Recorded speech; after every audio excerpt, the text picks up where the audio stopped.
وأشهد أن لا إله إلا الله وحده لا شريك له وأشهد أن محمدا عبده ورسوله أما بعد فإن خير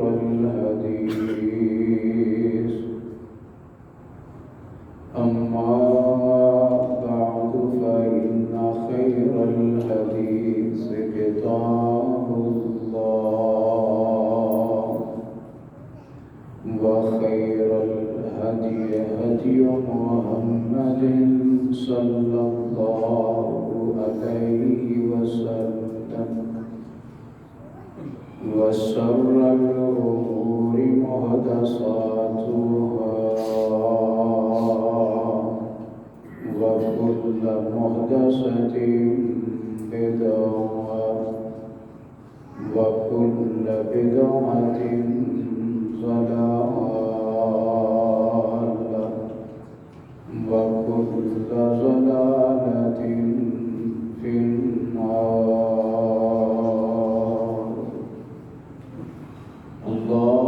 اللهم صل على محمد وعلى آل محمد كما صليت على إبراهيم وعلى آل إبراهيم إنك حميد مجيد. اللهم بارك على محمد وعلى آل محمد كما باركت على إبراهيم وعلى آل إبراهيم إنك حميد مجيد. رب اشرح لي صدري ويسر لي أمري واحلل عقدة من لساني يفقهوا قولي واجعل لي وزيرا من أهلي رب ارحمهما كما ربياني صغيرا. رب زدني علما سبحانك لا علم لنا إلا ما علمتنا إنك أنت العليم الحكيم.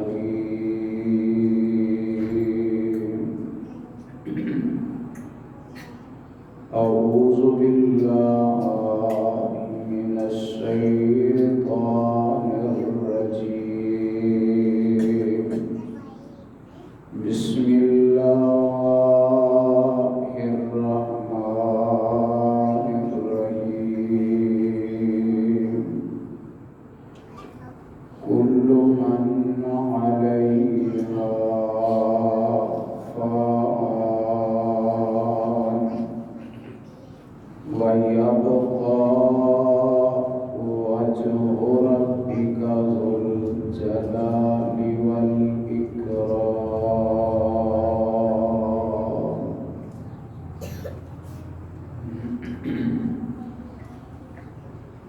بے پناہ حمد و ثنا اللہ وحدہ لا شریک،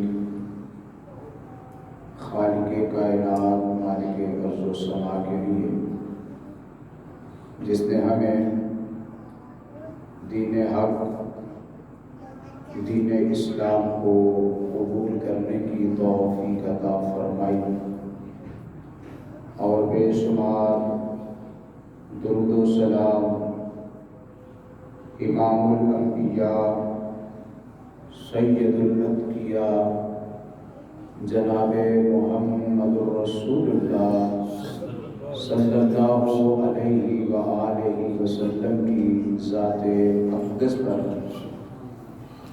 جنہیں رب کائنات نے اہل کائنات کی ہدایت اور رہنمائی کے لیے مبعوث فرمایا۔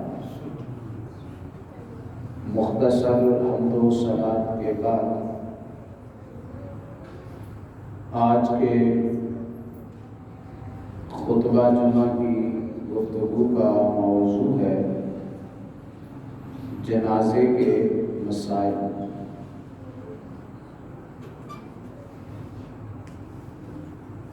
اللہ رب العالمین کا بنایا ہوا یہ قانون ہے کہ ہر جان نے موت کا مزہ چکھنا ہے۔ کوئی انسان ایسا نہیں ہے جو دنیا میں تو آئے لیکن یہاں سے جائے نہ۔ ہر آنے والے نے اس دنیا سے کوچ کرنا ہے، جانا ہے،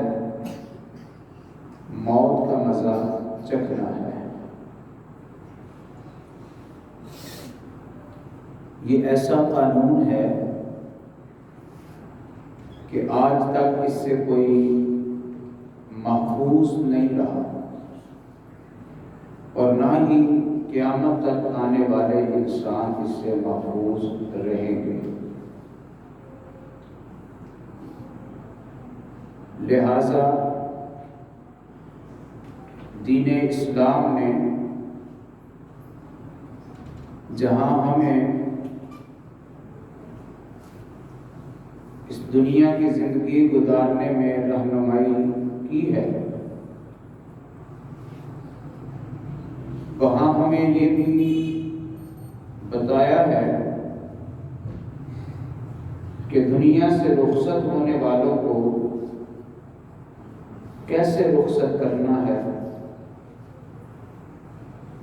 ان کی تجہیز و تکفین کا بندوبست اور انتظام کیسے کیا جائے۔ سرور کائنات علیہ السلام کے صحابہ کرام آپ کی زندگی میں کتنے ہی دنیا کو چھوڑ چکے، موت کا قانون ان پر لاگو ہوا، تو ان کے لیے سرور کائنات علیہ السلام نے جو نہلانے، کفنانے اور دفنانے کی باتیں تھیں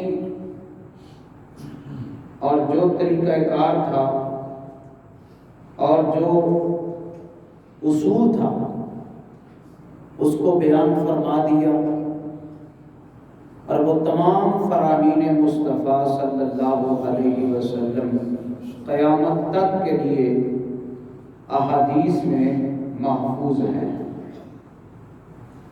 ہماری رہنمائی بھی انہی سے ہوگی کہ ہم نے ایک فوت ہونے والے کو،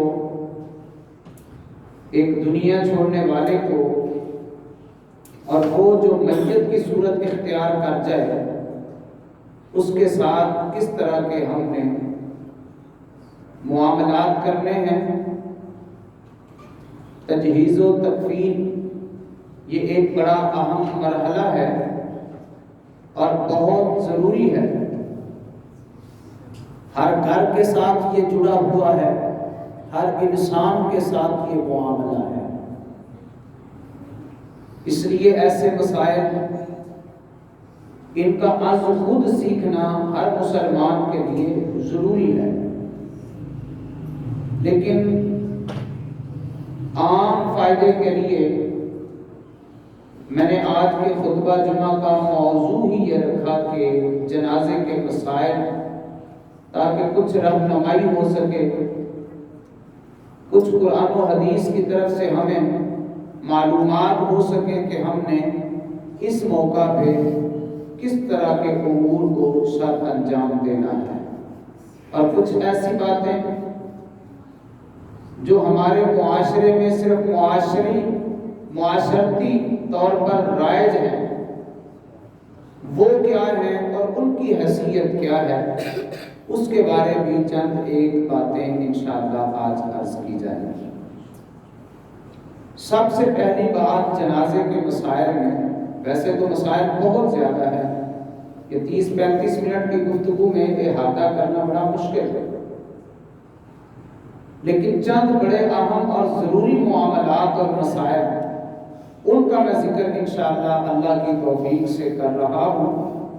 آپ بھی پوری توجہ سے سنیں، آگے بھی ان کو بیان کریں، دوسرے لوگوں تک پہنچائیں، اپنے گھر میں اپنے بچوں کو، بیوی کو، گھر والوں کو، اہل خانہ کو بٹھا کے ایک نشست کریں اور ان کے ساتھ یہ سارے معاملات ڈسکس ہونے چاہیے کہ یہ قرآن اور حدیث کا ہمیں پیغام ہے، رہنمائی ہے، ہدایت ہے میت کے لیے اور جنازے کے لیے، تاکہ ہر ایک ہمارے گھر سے رہنمائی پائے اور اس کے پاس معلومات ہوں، اور جب ایسا کوئی معاملہ ہو تو وہ قرآن و حدیث کی روشنی میں یہ تمام معاملات سر انجام دے سکے۔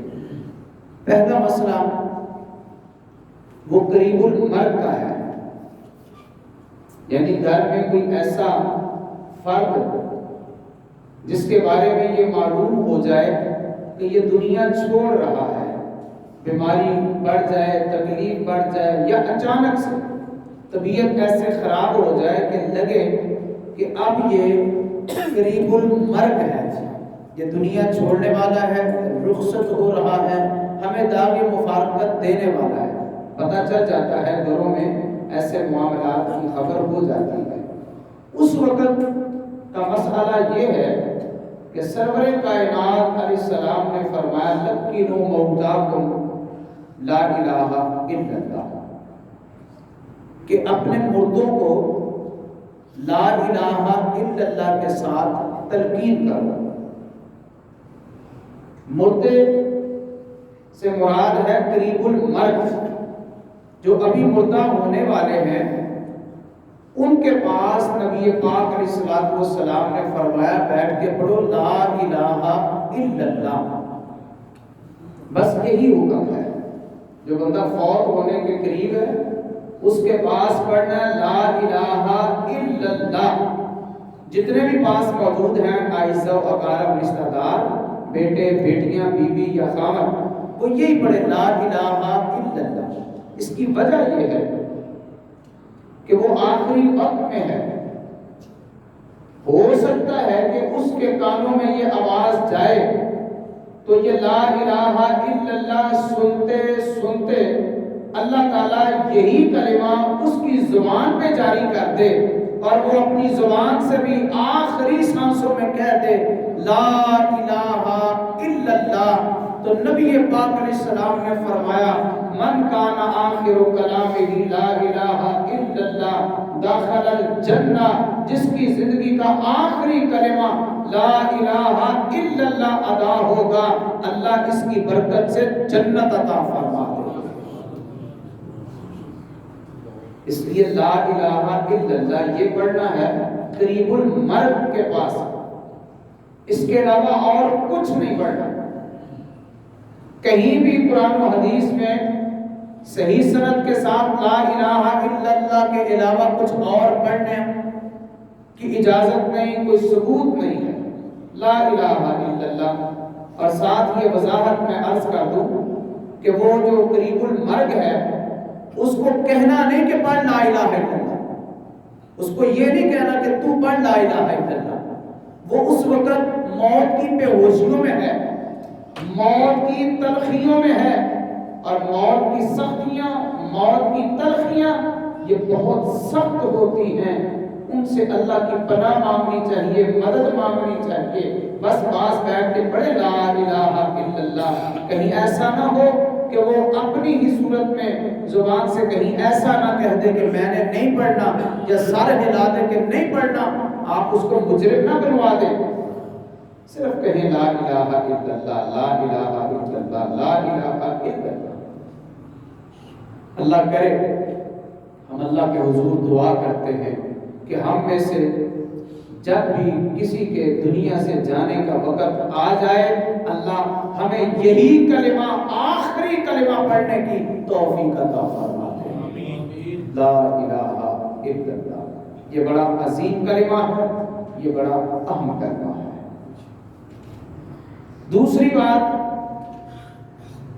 جب وہ بندہ فوت ہو جائے، اس کی روح قبض ہو گئی ہے، اب یہ ڈیڈ باڈی ہے، میت ہے، تو اس کے پاس آ کر کوئی فضول گفتگو نہ کی جائے، کوئی بے جان بے ربط گفتگو نہ کی جائے، بلکہ اچھی بات کہنی چاہیے اس وقت آ کر، اپنے لیے بھی اور اس فوت ہونے والے کے لیے بھی۔ نبی پاک علیہ الصلوۃ والسلام نے فرمایا اذا حضرتم المریض او المیت، جب تم کسی بیمار کے پاس آؤ یا کسی میت کے پاس آؤ، فرمایا فقولوا خیرا، تو خیر کی بات کہا کرو، اچھی بات کہا کرو، یعنی کوئی دعا کہا کرو۔ کیوں کہ آپ نے فرمایا الملائکۃ یؤمنون علی ما تقولون، اس وقت تم جو بھی کہتے ہو فرشتے اس میں آمین کہتے ہیں۔ آپ اچھا بولیں پھر بھی آمین کہتے ہیں، آپ برا بولیں وہ پھر بھی آمین کہتے ہیں۔ اور یہ ہمارے معاشرے میں بہت بڑی کوتاہی، بہت بڑی قباحت اور بہت بڑی نادانی اور دینی علوم سے ناواقفیت ہے کہ جو ہی ہم دیکھتے ہیں کہ ہمارے کسی عزیز کی آنکھیں بند ہوئی، موت کی وادیوں میں چلا گیا، اللہ کو پیارا ہو گیا، پورے گھر کو سر پہ اٹھا لیتے ہیں، خصوصاً خواتین۔ یہ بڑا نازک مرحلہ ہے۔ نبی پاک علیہ السلام نے فرمایا اس وقت خیر کی بات کہو، اور سب سے بہترین کلمہ اس وقت کہنے والا یہی ہے انا للہ و انا الیہ راجعون۔ اس سے اچھا کلمہ اس وقت ہے ہی کوئی نہیں۔ لیکن آپ بھی جانتے ہیں، میں بھی جانتا ہوں، ہمارے معاشرے میں وہ حال دہائی مچا دی جاتی ہے کہ ہماری کمر ٹوٹ گئی ہے، ہمارا بازو ٹوٹ گیا ہے، ہم کس کے سہارے پہ جیئیں گے، ہمیں کون پوچھنے والا ہوگا، کمائی کر کے کون لائے گا، روٹی بچوں کو کون کھلائے گا، بچوں کے ہاتھ پہ سر کون رکھے گا۔ اس طرح کے کلمات نبی پاک علیہ الصلوۃ والسلام نے فرمایا فرشتے اس وقت آمین کہہ رہے ہوتے ہیں۔ کوئی واویلا نہ کیا جائے، کوئی نوحہ نہ کیا جائے، بس صبر کیا جائے، چونکہ حضور علیہ الصلوۃ والسلام نے فرمایا صبر صدمہ پہنچتے ہی کیا جائے تو صبر ہے، اچھی طرح بڑاس نکال کے، اللہ کے گلے شکوے کر کے، نہ شکریہ کر کے، بے جا الفاظ بول کے، گندے جملے استعمال کر کے، پھر بعد میں کہنا کہ میرا صبر ہے، اس کا نام صبر نہیں ہے۔ ادھر یہ تکلیف پہنچی، صدمہ پہنچا، کوئی پیارا دنیا چھوڑ گیا، اس وقت آپ صبر کرتے ہوئے کہیں انا للہ و انا الیہ راجعون، اس کا نام صبر ہے۔ بڑے بڑے لوگ ایسی ایسی جہالت کی بات ایسے موقع پہ کہہ دیتے ہیں، جوان موت ہو جائے تو اس وقت کہہ دیتے ہیں کہ ایدہ تے وقت ہی نہیں سی جانتا، اللہ ان وقت تو پہلے ہی لے گئے۔ یہ اللہ کی ذات پہ کتنا بڑا objection اور اعتراض کہ اللہ وقت سے پہلے لے گیا ہے، اللہ اس کے وقت پہ اس کو لے کے گیا ہے۔ جو وقت جس کا اللہ نے مقرر کیا تھا اسی پہ لے کے گیا. اگر یکے بعد دیگرے ایک ہی فیملی کے گھر کچھ فوتگیاں ہو جائیں تو وہ گھر والے اللہ کی ذات کے بارے میں ایسی بےہودگی بولتے ہیں, اللہ کی شان میں گستاخی کرتے ہیں کہ اللہ کو کہتے ہیں کہ اللہ تینوں ساڈے گھر تو علاوہ اور گھر نظر نہیں آتا. حضور نبی کونین علیہ السلام نے فرمایا اس وقت خیر کی بات کہا کرو. خیر کی بات کیا ہے کہ اللہ ہمیں صبر کی توفیق عطا فرما. اللہ یہ ہمارا پیارا, یہ ہمارا عزیز, یہ میرا باپ, یہ میری ماں, یہ میرا بیٹا, یہ میرا بھائی, یہ میری بہن, یہ میرا کوئی بڑا عزیز قریبی, اللہ یہ تیرے پاس آ گیا ہے, اللہ اس کی آخرت بہتر فرما دے, اللہ اسے معاف فرما دے, اللہ جنت اس کا ٹھکانہ بنا دے, اللہ آخرت کی منزلیں اس کے لیے آسان کر دے. حضور علیہ السلام نے فرمایا فَقُولُوا خَيْرًا, جب کسی میت کے پاس آؤ تو اچھی بات کہو. لیکن میرے اور آپ کے معاشرے کی تصویر کیا ہے؟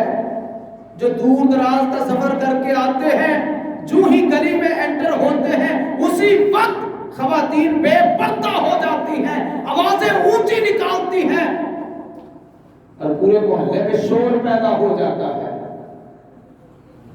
یہ بڑی خراب صورتحال ہے, اسلام اس کی اجازت نہیں دیتا. میں تھوڑی تھوڑی بات کروں تاکہ باقی مسائل بھی آپ تک میں پہنچا سکوں. اللہ تعالی ہمیں ایسے موقع پر صبر کرنے کی توفیق عطا فرمائے, اچھی اور خیر کی بات کرنے کی اللہ ہمیں توفیق عطا فرمائے. نبی کائنات علیہ السلام تشریف لائے. میں آپ کو ایک منظر بتا دوں, مدینے کا منظر. حضرت ابو سلمہ فوت ہو گئے رضی اللہ عنہ. نبی پاک علیہ السلام کو اطلاع دی گئی, آپ علیہ السلام تشریف لائے اور دیکھا کہ آنکھیں نگاہیں پھٹ چکی ہیں. اکثر آپ نے دیکھا ہوگا کہ فوت ہونے والے کی آنکھیں کھلی رہ جاتی ہیں, ان کو بند کر دینا چاہیے. یہ مسئلہ یاد رکھیں, آرام کے ساتھ اپنے ہاتھ کے ساتھ انہیں بند کر دینا چاہیے, وہ بند ہو جاتی ہیں. اگر کوئی ٹانگ اس وقت ٹیڑھی ہے تو اس کو بھی سیدھا کر دینا چاہیے, اعضاء بھی جسم کے صحیح کر دینے چاہیے. بعد میں وہ اکڑ جاتا ہے جسم, انہیں سیدھا کرنا مشکل ہوتا ہے. حضور علیہ السلام تشریف لائے, ابو سلمہ رضی اللہ عنہ کے پاس آنکھیں کھلی تھی, آپ نے آنکھیں بند کر دی اور آپ نے فرمایا ان الروح اذا قبض, جب روح قبض ہوتی ہے تو آپ نے فرمایا کہ نگاہ اس کے پیچھے لگ جاتی ہے, نگاہ ایسے پیچھے لگ جاتی ہے تو بعض بات کھلی رہ جاتی ہیں نظریں, فرمایا بند کر دو. جب اتنی بات نبی پاک علیہ السلام نے فرمائی نا تو وہاں جتنے لوگ موجود تھے انہوں نے رونا شروع کر دیا, رونا شروع کر دیا. تو نبی پاک علیہ السلام نے فرمایا لا تدعوا علی انفسکم الا بخیر, اس وقت تم جو بھی دعا کرنا چاہتے ہو بھلائی کی دعا کرو, اچھی دعا کرو, اپنے لیے بھی خیر مانگو, اس کے لیے بھی اچھی دعا کرو, کیونکہ فإن الملائکہ یؤمنون علی ما تقولون, جو بھی تم اس وقت کہو گے فرشتے اس پہ آمین کہیں گے. کئی لوگ کہتے ہیں نہ مردہ میں مر جاتا, میں ہی مر جاتا. کئی کہتے ہیں میں بھی نہ ہی جانا, کبھی ساتھی کو کیا ہے. یہ سب بے صبری ہے, یہ نوحہ ہے, یہ نجائز کلمات ہے جسے اسلام نے پسند نہیں کیا. اس وقت پھر نبی پاک علیہ السلام نے پتہ کیا حضرت ابو سلمہ کے لیے دعا کی. سبحان اللہ, کیا کمال ہے اس صحابی رسول کا کہ جس کی میت پہ آ کے حضور نے نبوت والے ہاتھوں سے آنکھوں کو بھی بند کیا ہے اور اس ابو سلمہ کے حق میں دعا کی. کہا اللہم اغفر لأبی سلمہ وارفع درجتہ فی المہدیین واخلفہ فی عاقبہ فی الغابرین واغفر لنا وله یا رب العالمین وافتح له فی قبری ونفر له فی. نبی پاک علیہ السلام نے اس کی بخشش کی دعا کی, مغفرت کی دعا کی اور جنت کے باغ کے لیے اس کے لیے دعا کی اور اس کی قبر میں نور سے منور ہونے کے لیے دعا کی. حضور نے دعا فرمائی, اس وقت دعا کرنی چاہیے. فوت ہونے والے کے لیے دعا, اور گھر کا جو سرپرست ہے نا ذمہ دار, وہ بھی اپنی ذمہ داری سمجھے اور گھر میں اس وقت بڑے اچھے انداز کے ساتھ صبر کی تلقین کرے. خواتین کو خصوصاً یہ کہے کہ آپ روئیں، آنکھوں کا رونا جائز ہے، آنکھوں سے رونا جائز ہے، آنسوؤں کا بہانا جائز ہے، آواز نکالنا یہ جائز نہیں ہے، واویلا کرنا جائز نہیں ہے، ماتم جسے ہم کہتے ہیں وہ جائز نہیں ہے.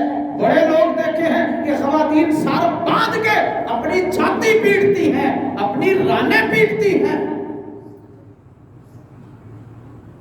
جنازے کا مسئلہ یہ ہے صبر. اللہ فرماتے ہیں وَبَشِّرِ الصَّابِرِينَ، صبر کرنے والوں کو خوشخبری دے دو، صبر کرنے والوں کو خوشخبری دے دو. نبی پاک علیہ السلام کا بیٹا حضرت ابراہیم علیہ السلام، اللہ اکبر، چھوٹی سی عمر میں تھے، فوت ہو گئے، حضور علیہ السلام کے ہاتھوں میں تھے. اللہ، حضور علیہ السلام رو رہے ہیں، آنکھوں سے آنسو بہہ رہے ہیں. بیٹا تھا، جگر گوشت تھا، رشتہ بڑا پیارا تھا. صحابہ کرام نے کہا اللہ کے نبی آپ رو رہے ہیں. حضور علیہ السلام نے فرمایا یہ آنکھوں سے آنسوؤں کا بہہ جانا اس موقع پہ یہ رحمت ہے، یہ آنکھوں سے آنسوؤں کا بہنا رحمت ہے. اور آپ نے پھر فرمایا ان العین تدمع والقلب یحزن، آنکھیں رو رہی ہیں، دل بڑا پریشان ہے. وَلَا نَقُولُ إِلَّا مَا يَرْضَى رَبَّنَا، لیکن ہم اپنی زبان سے بات وہی کہیں گے جو ہمارے رب کو پسند ہے، اللہ کو ناراض کرنے والی کوئی بات نہیں کہیں گے. فرمایا وَإِنَّا بِفِرَاقِكَ يَا إِبْرَاهِيمُ لَمَحْزُونُونَ، اے ابراہیم بیٹے تیری جدائی پہ ہم غم زدہ بڑے ہیں، پریشان ہم بڑے ہیں. صبر، نبی پاک علیہ السلام نے بھی صبر کر کے دکھایا. اور ایسے بے صبری کرنے والے، واویلا کرنے والے، فرمایا نہیں سمجھنا وہ ہم میں سے نہیں ہے جو گال پیٹے، جو گریبان چاک کرے، اونچی اونچی آوازیں نکالے. اپنے گھروں میں خصوصاً ایسے موقعوں پہ خیال رکھنا چاہیے کہ خواتین کوئی واویلا نہ کرے، کوئی ایسا مسئلہ نہ اٹھا دے، بلکہ اس کو آرام کے ساتھ، تسلی کے ساتھ سمجھائیں. ایسا کرنے والی خاتون یا خواتین کو کہ بھائی صبر کریں، صبر کریں، صبر کا حکم ہے، اسی وقت صبر کریں گے تو اللہ کو پسند آئے گا. یہ تھے شروع کے کچھ مسائل. اب اس کے بعد جلدی جلدی 2-3 بڑے اہم مسائل. چونکہ جب کوئی فوت ہو جاتا ہے تو فوراً اس کے غسل، کفن، دفن کا انتظام کیا جاتا ہے. اور مسئلہ بھی ہے کہ جلدی جلدی فوت ہونے والے کو اس کے مقام تک پہنچایا جائے. اچھا ہے پھر بھی اس کے ٹھکانے تک پہنچا دیا جائے. اگر اس کے اعمال اچھے نہیں ہیں تو پھر بھی اس کو بوجھ بنا کے نہ رکھا جائے، قبر تک پہنچانا چاہیے، جلدی انتظامات کرنے چاہیے دفنانے کے لیے، جنازے کے لیے. یہ مسئلہ ہے، بلا وجہ تاخیر نہیں کرنی چاہیے، بلا وجہ تاخیر اور دیر نہیں کرنی چاہیے. کیونکہ بیرون ملک سے آ رہا ہے تو 2-3 دن تک اسے رکھ دیا جائے. اسلام نے اس کو پسند نہیں کیا، پسند نہیں کیا. فوراً اور جلدی انتظام کرنا چاہیے. تو میں غسل کی چند باتیں عرض کرنے لگا ہوں. میت کو غسل کوئی کرنا اور کرانا مشکل نہیں ہے میت کے لیے، لیکن ہمارے ہاں چونکہ ایسی چیز کی اویئرنیس نہیں ہے، لوگوں کو آگاہی نہیں ہے، تو ڈھونڈتے پھرتے ہیں کہ اب ابا جی کو غسل کون دے. اب ہماری اماں جان کو غسل دینے کے لیے کوئی خاتون ڈھونڈی جائے غسل دے. اب کتنی یہ افسوس کی بات ہے کہ ساری زندگی باپ کی کمائی کھانے والا باپ کو غسل بھی نہیں دے سکتا. ماں سے جس نے پل پل خدمت کی کروائی ہے وہ ماں کو غسل بھی بیٹی نہیں دے سکتی. طریقہ نہیں آتا، پتہ ہی نہیں. باقی دنیا جہان کے سارے کاموں کا ہمیں پتہ چل گیا ہے، لیکن میت کو غسل دینے کا طریقہ نہیں آتا. اتنا آسان ہے، اتنا آسان ہے کہ ابھی آپ سنیں گے تو آپ حیران ہو جائیں گے کہ اتنا آسان. جس طرح ہم اپنا غسل کرتے ہیں نا وہی طریقہ ہے، بس فرق یہ ہے کہ اپنا ہم کرتے ہیں، میت کو ہم نے کروانا ہے. کوئی اس میں دقت والی بات نہیں ہے. میں چند ایک باتیں عرض کر دیتا ہوں. میت کو ذرا اونچی جگہ پہ لٹا لیں، پھٹے بستوں سے مل جاتے ہیں اس کے اوپر لٹا لیں. اس کے کپڑے اتار کے میت کی شرمگاہ کے اوپر، سطر کے اوپر ایک چادر ڈال دی جائے، کپڑا ڈال دیا جائے. اب جو غسل دینے والا ہے اس کی معاونت کے لیے 1 یا 2 ساتھ اس کے مل جائیں، لیکن یہ سارے غسل دینے والے امانت دار ہونے چاہیے، امانت دار ہونے چاہیے۔ اگر غسل کے دوران میت کی کوئی کمزوری خامی انہیں دکھائی دے تو اس کو فاش نہ کریں، لوگوں میں بیان نہ کریں، اس کے عیب کو چھپا لیں، کیونکہ فرمایا جو کسی مسلمان کا عیب چھپاتا ہے اللہ قیامت کے دن اس کے عیبوں پہ پردے ڈال دے گا۔ میت کا عیب لوگوں کے سامنے بیان نہیں کرنا چاہیے۔ غسل دینے کا طریقہ، پیچھے ایک آدمی جائے، تھوڑا سا میت کو اٹھا لے، میت کو لٹایا ہے، پیچھے سے ایک آدمی تھوڑا سا اٹھائے اور ایک آدمی اس کے پیٹ کو ذرا دبائے ہلکے سے۔ دبانے کا مطلب یہ ہے کہ اگر اس کے جسم سے کوئی گندگی نکلنے والی ہے تو وہ پیٹ دبانے سے نکل جائے، تاکہ وہ نکل جائے، اور اس کے بعد ایک ہاتھ پہ کپڑے کی تھیلی ڈال کے اس گندگی کو واش کر دیا جائے، دھو دیا جائے، جسے ہم استنجا بھی کہتے ہیں۔ شرمگاہ کو صاف کیا جائے پانی کے ساتھ، مٹی کا ڈھیلا لے کے اس کے ساتھ استنجا کروا لیا جائے، یہ بھی درست عمل ہے۔ پاس خوشبو رکھ لیں تاکہ کوئی گندگی کی وجہ سے بو نہ پھیل جائے اور کراہت محسوس نہ ہو، یہ اتنا عمل ہے۔ اور یہ حصہ اس کی شرمگاہ کا صدر کا واش کر کے اس کے بعد آپ نے وضو کروانا ہے، میت کو وضو کروانا ہے دائیں طرف سے، جیسے ہم وضو کرتے ہیں، پہلے دایاں ہاتھ پھر بایاں ہاتھ دھلانا ہے۔ کلی اور ناک میں پانی نہیں ڈالنا، میت کو پانی ناک اور منہ میں نہیں ڈالنا، بلکہ روئی گیلی کر کے دانت وغیرہ صاف کر لینے ہیں، اسی طرح روئی گیلی کر کے ناک کے اندر ناک صاف کر لینا ہے، پانی نہیں ڈالنا تاکہ جسم کے اندر نہ جائے اور ڈیڈ باڈی جلدی اس کے لیے کوئی پریشانی کا معاملہ نہ ہو۔ پانی کے ساتھ کلی بھی نہیں، ناک میں بھی نہیں، کاٹن کے ساتھ۔ اس کے بعد چہرہ 3 مرتبہ آپ اس کا دھو لیں، صابن لگانا چاہتے ہیں، داڑھی ہے اسے واش کرنا چاہتے ہیں کر سکتے ہیں۔ اس کے بعد اس کا دایاں بازو کونیوں سمیت پھر بایاں اسی طرح مسح کروائیں، اور اس کے بعد پاؤں اس کے واش کروائیں، پہلے دایاں پھر بایاں۔ یہ 1 مرتبہ وضو کروایا ہے۔ اس کے بعد میت کی کروٹ آپ نے چینج کرنی ہے۔ کس طرف کرنی ہے؟ پہلے دائیں طرف اس کی واش کرنی ہے، بائیں کروٹ پہ کر لیں اور دائیں طرف اس کی واش کر لیں، سر سے لے کے پاؤں تک شیمپو لگا لیں، صابن لگا لیں، اچھی طرح اس کو واش کیا جائے، پھر اس کی کروٹ چینج کر کے پھر اس پورے حصے کو واش کر لیا جائے۔ یہ 1 مرتبہ غسل ہو گیا ہے، اور غسل 3 مرتبہ 5 مرتبہ 7 مرتبہ تک بھی کروایا جا سکتا ہے، ٹھیک ہے، 1 3 5 7 تک کروایا جا سکتا ہے، صفائی ستھرائی جہاں تک ہو سکے۔ اگر دوبارہ ہے تو پھر اسی طرح وضو کروایا جائے گا، پھر اسی طرح کا پروسیس کیا جائے گا، تیسری مرتبہ بھی اسی طرح۔ اب یہ غسل مکمل ہے۔ خواتین کا بھی غسل ایسے ہی ہے، لیکن صرف یہ ہے کہ ان کے بال کھول کے انہیں اچھی طرح واش کر کے بعد میں ان کی میڈیاں بنا کے 3 پیچھے کمر پہ ڈال دی جائے۔ یہ خواتین اس بات کو یاد رکھیں، باقی وہی طریقہ ہے جو مرد کے میت کے غسل کا ہے۔ اب بعد میں معاملہ ہے کفن کا۔ کفن کے لیے اگر ایک بھی چادر مل جائے تو کافی ہے اتنی، لیکن مستحب علماء فقہا نے مردوں کے لیے 3 کپڑے اور خواتین کے لیے 5 کپڑے کفن کے لیے ان کو مستحب قرار دیا ہے۔ مرد کے لیے 3 چادریں، صرف 3 چادریں، یہ جو قمیضیں شمیزیں بناتے ہیں نا، امامے شمامے پہناتے ہیں، یہ کفن کے اندر موجود نہیں ہے۔ کفن کے اندر صرف سیدھی 3 چادریں ہیں، ان تینوں چادروں کو چارپائی کے اوپر بچھا دیں۔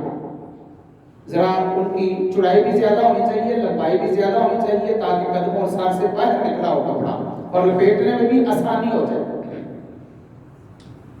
تینوں چادروں کو اوپر تلے بچھا دیا جائے، لیکن ہمارے ہاں تیسری چادر جو ہے اس میں سے ایک حصہ شرٹ کا بنا لیا جاتا ہے، سلائی کے بغیر گلا کاٹ لیا جاتا ہے، وہ اوپر ڈال دیتے ہیں اور نیچے ایک تہبند باندھ دیا جاتا ہے۔ چلو یہ ہمارے معاشرے میں ہوتا ہے۔ ویسے 3 چادریں اوپر تلے بچھا لی جائیں اور اس کے اوپر ڈیڈ باڈی کو رکھا جائے۔ خواتین کے لیے میں بتاتا ہوں، ان 3 چادروں کو اوپر تلے بچھا کے میت کو ڈیڈ باڈی کو اوپر لٹا کے کرنا کیا ہے، دائیں طرف سے کپڑا اوپر کرنا ہے، کپڑا اوپر کرنا ہے، دائیں طرف پہلے کور ہوتا ہے۔ ایسے میت پڑی ہے، میں آپ کو ایسے سمجھا دیتا ہوں۔ اس طرح میت پڑی ہے، اس طرف کا پلو ادھر لے آئے، اس طرف کا پلو ادھر اوپر چڑھا دیں، پھر دوسرا اسی طرح کریں، ادھر سے ادھر کریں، پھر ادھر والا ادھر کریں، پھر ادھر والا ادھر کریں، بند باندھے پاؤں کی طرف بھی، سر کی طرف بھی اور درمیان میں بھی۔ اگر وہ جو اوپر ڈالتے ہیں گلا کاٹ کے وہ ڈالنا ہے، تہمت باندھنا ہے، تو پھر اس کے نیچے دو چادریں ہیں، دونوں چادروں کو پہلے ادھر سے ادھر کریں، ادھر سے ادھر کریں، یہ کفن پہنایا جا چکا ہے۔ خواتین کے لیے 5 کپڑے ایسے ہیں کہ اس میں ایک سطر بند ہوتا ہے، ایک سر کا کپڑا ہوتا ہے جس پہ باندھا جاتا ہے، لیکن اکثر خواتین کپڑے پہنا دیتی ہیں، لال جوڑے پہنا دیتی ہیں۔ اگر کوئی نئی نویلی دلہن فوت ہو جائے تو اسے پورا زیور پہنایا جاتا ہے، سوٹ کوٹے والے پہنائے جاتے ہیں، یہ انتہائی زیادتی ہے۔ نبی پاک علیہ السلام نے فرمایا سفید کپڑوں میں، سفید کپڑے میں میت کو کفن دیا جائے، سفید۔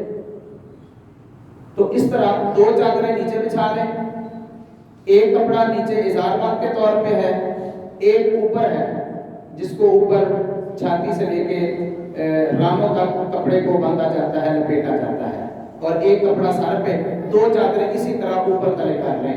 یہ عورت کا کفن یہ مکمل ہو گیا ہے، سائڈوں سے باندھ دیا جائے، جب قبر میں رکھا جائے تو یہ باندھ کھول دیا جائے۔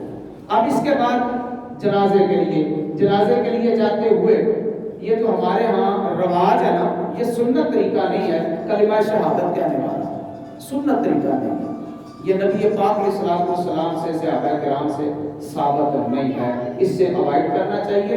چلتے جا رہے ہیں تو آہستہ آہستہ آپ اس کے لیے دعا کرتے ہوئے جائیں، میت کا جنازہ پڑھا جائے، جنازہ پورے اخلاص کے ساتھ۔ رسول پاک علیہ السلام نے فرمایا اذا صلیتم علی المیت فاخلصوا لہ الدعاء، جب میت کا جنازہ پڑھو تو پورے خلوص کے ساتھ اس کے لیے دعا کرو، کہ ایسے یقین ہو جائے کہ ہم نے دعا ایسے کی ہے کہ اللہ تعالیٰ نے انشاءاللہ اپنی رحمت سے اسے ضرور معاف فرما دینا ہے، اتنے یقین کے ساتھ۔ لیکن اس کے لیے دعائیں یاد کریں میرے بھائیوں، بزرگوں، نوجوانوں، آپ دعائیں یاد کریں، جنازے کی دعائیں یاد کریں، اور جنازہ پڑھنے کے بعد دفنانے تک کوئی دعا نہیں ہے، دفنانے کے بعد، مٹی ڈالنے کے بعد پھر دعا ہے قبر پر۔ نبی پاک علیہ السلام کا یہی طریقہ ہے، اس طریقے کا خیال رکھنا چاہیے۔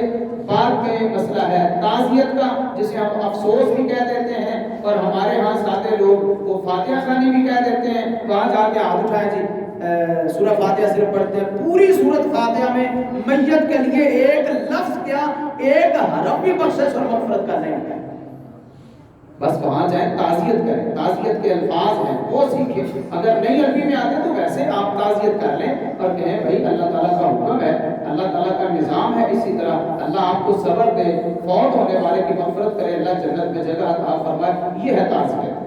تعزیت میں یہی الفاظ ہیں، کوئی مشکل طریقہ نہیں ہے، 3 دن تک ہے بس۔ ہاں وہ عورت جس کا خاوند فوت ہو جائے 4 مہینے 10 دن تک سوگ کرے گی، باقی اس کے علاوہ 3 دن سے علاوہ سوگ کوئی نہیں ہے، یہ منع ہے۔ اس سے زیادہ بیٹھے رہنا، بعض لوگ 10 دن تک بیٹھے رہتے ہیں، 7 دن تک بیٹھے، قطعاً جائز نہیں ہے۔ جس کے گھر فوتگی ہوئی ہے ان کے گھر کھانا بنا کے بھیجا جا سکتا ہے، کیونکہ اس وقت کو فوتگی میں، غم میں، پریشانی میں کھانا بنا کے بھیجا جائے۔ لیکن ہمارے رواج کے مطابق کہ 3 دن تک بنا کے بھیجا جائے، سارے لوگ وہاں اکٹھے ہو کے کھانا کھائیں، یہ اسلام میں اجازت نہیں، یہ رواج ہے۔ اللہ تعالیٰ مجھے اور آپ کو قرآن و سنت کی روشنی میں اپنے سارے زندگی کے معاملات درست کرنے کی توفیق عطا فرمائے۔